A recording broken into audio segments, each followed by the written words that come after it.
ಇದರಲ್ಲಿ ಅಕ್ರಮವಾಗಿ ಮನೆಗಳ ಒತ್ತುವರಿ ಆಗಿದೆ. ಅವುಗಳ ತೆರವು ಕೇಸ್ಗೆ ಸಂಬಂಧಪಟ್ಟಂತೆ ಅಲ್ಲಿರುವಂತಹ ಕೆಲವೊಂದಿಷ್ಟು ನಿವಾಸಿಗಳಿಗೆ ಮನೆ ನೀಡುವ ವಿಚಾರವಾಗಿ ಈಗ ಚರ್ಚೆಗಳು ತುಂಬಾ ಜೋರಾಗಿ ನಡೀತಾ ಇದೆ.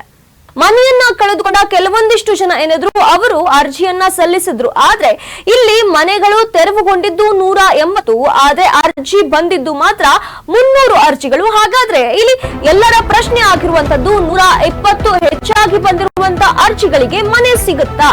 ಕೋಗಿಲು ಲೇಔಟ್ ಬಳಿ ಅಕ್ರಮ ಮನೆ ಒತ್ತುವರಿ ತೆರವು ಕೇಸ್ಗೆ ಸಂಬಂಧಪಟ್ಟಂತೆ ಬರೋಬ್ಬರಿ 18 ದಾಖಲೆ ಪರಿಶೀಲನೆ ಮುಗಿಸಿದ ಜಿಬಿಎ ಅಧಿಕಾರಿಗಳು ಕನ್ನಡಿಗ ಹಾಗೂ ಕನ್ನಡಿಗ ಅಲ್ಲದವರು ಎಂದು 2 ಪಟ್ಟಿಯನ್ನ ಮಾಡಿ ವರದಿ ನೀಡಲಾಗ್ತಾ ಇದೆ. ಸರಿಯಾದ ದಾಖಲೆ ಇಲ್ಲದಿದ್ರೂ ಕೂಡ ಮನೆ ನೀಡುತ್ತಾ ರಾಜ್ಯ ಸರ್ಕಾರ ಎಂಬುವಂತದ್ದು ಈಗ ಮೂಡ್ತಾ ಇರುವಂತಹ ಪ್ರಶ್ನೆ ಎಲ್ಲರಲ್ಲೂ ಕೂಡ.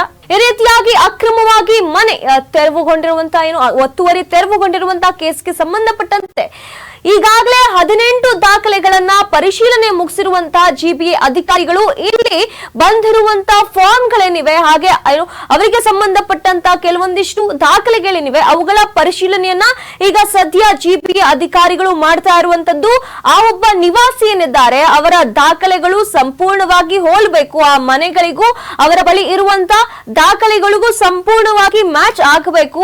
ಅದಕ್ಕೆ ಬೇಕಾಗಿರುವಂತಹ ಎಲ್ಲಾ ಮಾಹಿತಿಯನ್ನ ದಾಖಲೆಗಳನ್ನ ಅವರು ಒದಗಿಸಿದ್ರೆ ಮಾತ್ರ ಅವರಿಗೆ ಮನೆ ಸಿಗುತ್ತೆ. ಹಾಗಾಗಿ ಕೂಲಂಕುಷವಾಗಿ ಈ ಎಲ್ಲಾ ದಾಖಲೆಗಳ ಪರಿಶೀಲನೆಯನ್ನ ಈಗ ಜಿಬಿಎ ಅಧಿಕಾರಿಗಳು ಮಾಡ್ತಾ ಇದ್ದಾರೆ. ಇಲ್ಲಿ ಕನ್ನಡಿಗ ಹಾಗೂ ಕನ್ನಡಿಗರಲ್ಲದ ಜನರನ್ನ 2 ಪಟ್ಟಿಯಾಗಿ ವಿಂಗಡಿಸಲಾಗ್ತಾ ಇದೆ. ಈ 2 ಪಟ್ಟಿಗಳನ್ನ ಮಾಡಿ ಇದರ ಮೂಲಕ ವರದಿಯನ್ನ ತಯಾರಿಸಲಾಗ್ತಾ ಇದೆ. ಹಾಗೆ ಇಲ್ಲಿ ಯಾರ ಬಳಿ ಸರಿಯಾದ ದಾಖಲೆ ಇಲ್ಲವೋ ಅವರಿಗೂ ಕೂಡ ರಾಜ್ಯ ಸರ್ಕಾರ ಮನೆಯನ್ನ ನೀಡುತ್ತಾ ಎಂಬುವಂತದ್ದು ಈಗ ಮೂಡ್ತಾ ಇರುವಂತಹ ಪ್ರಶ್ನೆ. ಯಾಕೆ ಅಂತಂದ್ರೆ 180 ಮನೆ ಇದ್ರೆ 300 ಅರ್ಜಿಗಳು ಬಂದಿವೆ. ಹಾಗಾದ್ರೆ ಎಲ್ಲಿಂದ ಬಂತು ಈ 300 ಅರ್ಜಿಗಳು?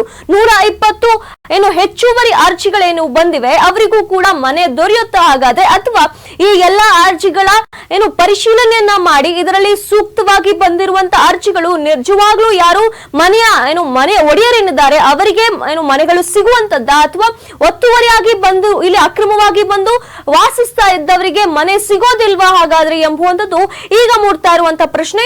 ಹಾಗಾಗಿ ರಾಜ್ಯ ಸರ್ಕಾರ ಯಾವ ನಿರ್ಧಾರವನ್ನ ತೆಗೆದುಕೊಳ್ಳುತ್ತೆ ಅನ್ನೋದನ್ನ ನೋಡ್ಬೇಕಿದೆ.